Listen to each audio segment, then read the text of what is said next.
भक्तजनों, आज हम कार्तिक पुराण के तीसरे अध्याय का श्रवण करेंगे। इसमें सत्यभामा ने श्री कृष्ण जी से कहा कि हे प्रभु, आप तो सभी काल में व्यापक हैं और सभी काल आपके सामने एक समान हैं। फिर ये कार्तिक मास ही सभी मासों में श्रेष्ठ क्यों है? आप सब तिथियों में एकादशी और सभी मासों में कार्तिक मास को ही अपना प्रिय क्यों कहती हैं? इसका कारण बताइए। श्री कृष्ण ने कहा कि हे भामिनी, तुमने बहुत ही अच्छा प्रश्न किया है। मैं तुम्हें इसका जवाब देता हूँ, ध्यानपूर्वक सुनो। एक बार महाराज बैन के पुत्र राजा पृथु ने प्रश्न के उत्तर में देवऋषि नारद से प्रश्न किया था, जिसका उत्तर देते हुए नारद ने इसी कार्तिक मास की महिमा बताते हुए कहा था कि हे राजन, एक समय शंख नाम का एक राक्षस बहुत ही बलवान और अत्याचारी हो गया था। उसके अत्याचार से तीनों लोकों में त्राही त्राही मच गई थी। उस शंखासुर ने स्वर्ग में निवास करने वाले देवताओं पर विजय प्राप्त कर इंद्रादि देवताओं एवं लोकपालों के अधिकारों को छीन लिया। इससे भयभीत होकर समस्त देवता अपने परिवार के साथ सुमेरु पर्वत की गुफा में बहुत दिन तक छिपे रहे। तत्पश्चात वे निश्चिंत होकर सुमेरु पर्वत की गुफाओं में रहने लगे। उधर जब शंखासुर को इस बात का पता चला कि देवता आनंद पूर्वक सुमेरु पर्वत की गुफाओं में निवास कर रहे हैं, तो उसने सोचा कि ऐसी कोई दिव्य शक्ति अवश्य है जिसके प्रभाव से अधिकारहीन देवता अभी भी बलवान हैं।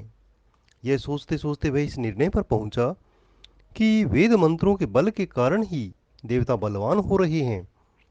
इसलिए यदि इनसे वेद छीन लिए जाएं तो ये बलहीन हो जाएंगे। ऐसा विचार कर शंखासुर ब्रह्मा जी के सत्यलोक गए और वहां से वेदों को हर लाए। उसके द्वारा ले जाए जाते हुए भय से व्याकुल उसके चंगुल से वे वेद निकल भागे और जल में समा गए। शंखासुर ने वेद मंत्रों तथा बीज मंत्रों को ढूंढने के लिए सागर में प्रवेश किया, परंतु उसके हाथ न तो वेद मंत्र लगे न ही बीज मंत्र। जब शंखासुर सागर से निराश होकर वापस लौटा तो उस समय ब्रह्मा जी पूजा की सामग्री लेकर सभी देवताओं के साथ विष्णु की शरण में पहुंचे और भगवान को गहरी नींद से जगाने के लिए गाने बजाने लगे। धूप गंध आदि से बारंबार उनका पूजन करने लगे। धूप दीप नैवेद्य आदि अर्पित किए जाने पर जब भगवान की निद्रा टूटी तो वे देवताओं सहित ब्रह्मा जी को अपना पूजन करते हुए देखकर बहुत प्रसन्न हुए और कहने लगे कि मैं आप लोगों के इस कीर्तन एवं मंगलाचरण से बहुत प्रसन्न हूँ। आप अपना अभीष्ट वरदान मांगिए, मैं अवश्य प्रदान करूंगा।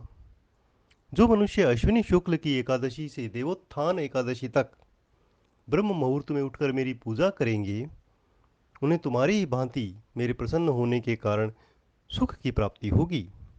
आप लोग जो पाठ अर्घ्य आचमन जल आदि सामग्री मेरे लिए लाए हैं, वे अनंत गुणों वाली होकर आपका कल्याण करेंगी। शंखासुर द्वारा हरे गए संपूर्ण वेद जल में स्थित हैं। मैं सागर पुत्र शंखासुर का वध करके उन वेदों को अभी लाऊंगा। आज से बीज मंत्र और वेदों सहित मैं प्रति वर्ष कार्तिक मास में जल में विश्राम करूंगा। अब मैं मत्स्य रूप धारण करके सागर में जाता हूँ। तुम सब देवता भी मुनीश्वरों सहित मेरे साथ जल में आओ। इस कार्तिक मास में जो श्रेष्ठ मनुष्य प्रातःकाल स्नान करते हैं, वे सब यज्ञ के अभूत स्नान द्वारा भलीभांति नहा लेते हैं। हे देवेंद्र, कार्तिक मास में व्रत करने वालों को सब प्रकार से धन पुत्र पुत्री आदि देते रहना और उनकी सभी आपत्तियों से रक्षा करना। हे धनपति कुबेर, मेरी आज्ञा के अनुसार तुम उनके धन धान्य की वृद्धि करना, क्योंकि इस प्रकार का आचरण करने वाला मनुष्य मेरा ही रूप धारण करके जीवन मुक्त हो जाता है।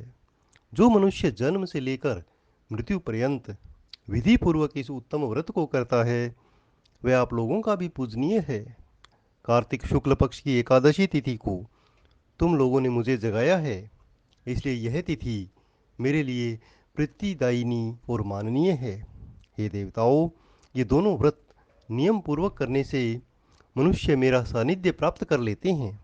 इन व्रतों को करने से जो फल मिलता है वह अन्य किसी व्रत से नहीं मिलता।